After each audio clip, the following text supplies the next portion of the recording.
Totoo naman, di ba? Nung panahon na yun, talagang safe yung mga matitinong pamilya. Safe ho. Yung ating mga kamag-anak sa Pilipinas, kayo mga OFW, safety ho yung mga kamag-anak natin. Ngayon, makakabasa ka nito, makakapanood ka ng ganito. Abay, pambihira, paano ka makaka-feel safe? Ito pa masama, ha?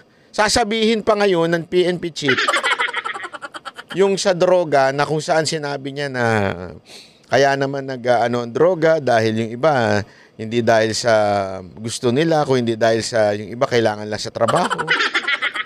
Galing sa PNP chief yun.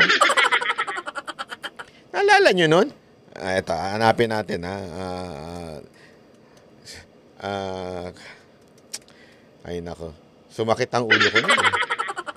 Sumakit talaga yung ulo ko nun eh. Wait lang. Wait, chotomate. Chotomate.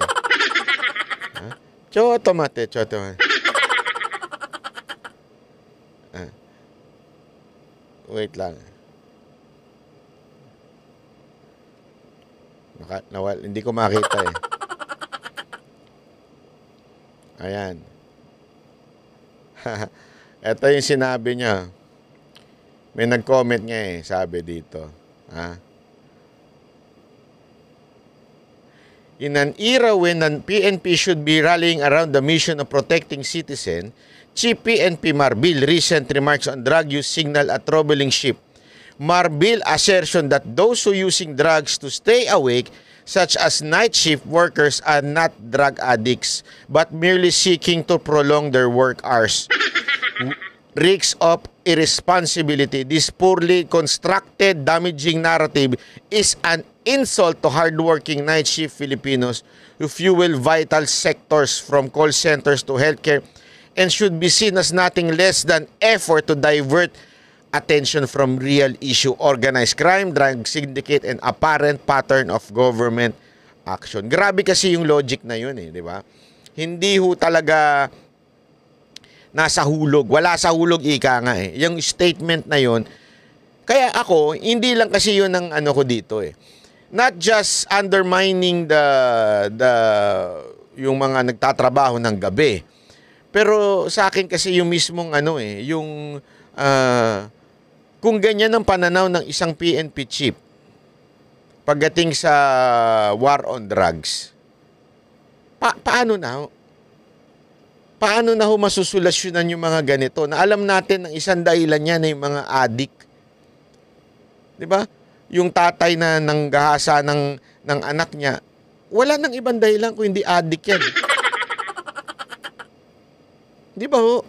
Kasi ho wala na sa tamang ulirat eh. Ganyan no ang sitwasyon ng bayan natin. Hindi lang pang ekonomiya ang ibinabagsak, pati peace and security bumabagsak.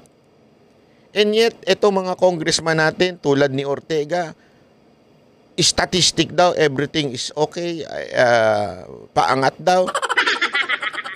Paano ka makakampante na masusolusyonan nito kung hindi nga nila makita yung problema? Di ba ho? Kaya nga ako, kaya ako na-conclude na talagang si VP Sara Duterte ay tatakbo na bilang presidente sa 2028. 2 years pa lang, almost magti-3, hindi niya na matiis ang pagbagsak ng Pilipinas. Hindi niya na ho na mapigilan yung damdamin niya na sabihin ito. Alam mo, si VP Sara Duterte, napakatahimik niyan pagdating sa politika. Napaka-secretive niya pagdating sa politika. Kahit yung mga Duterte hindi alam ang kanyang galaw. As a matter of fact, yung huling eleksyon, nagmedyo, kung nasa doon lang kayo sa loob, alam ninyong merong nagkaroon ng konting gulo. Alam niyo yan kasi hindi alam kung saan tatakboy ni VP Sara Duterte hanggang sa kaduluduluhan, papalit-palit ng i-endorso si Pangulong Duterte. Alam ko ho yun. Isa ho ako sa mga hinihinga ng opinion ng social media. Alam ko na napaka-secretive ni VP Sara Duterte. Why? Now, she is openly saying this. You know why? Hindi niya na matiis ang nangyayari sa ating bayan. That's the truth. And ladies and gentlemen, itong mga salita ng ating PNP chief, salita ng ating mga government official, salita ng ating mga congressmen na wala silang nakikitang pagbagsak, wala silang nakikitang problema, wala silang nakikitang mali, ay indikasyon na hindi masusolusyonan ng problema at lalong dadaos-dos ang Pilipinas. Naintindihan natin? Dahil sa ganyang klase nilang utak, pananaw, perspektibo na walang problema, maniwala kayo sa hindi, siguradong lalong dadaos-dos ang Pilipinas sa kangkungan. Kaya ako, ngayon pa lang, hindi matiis ni VP Sara Duterte na dumadaos-dos na tayo. After 3 years, hindi ko lang kasi malubos maisip, aabot pa ng another 3 years. Wow.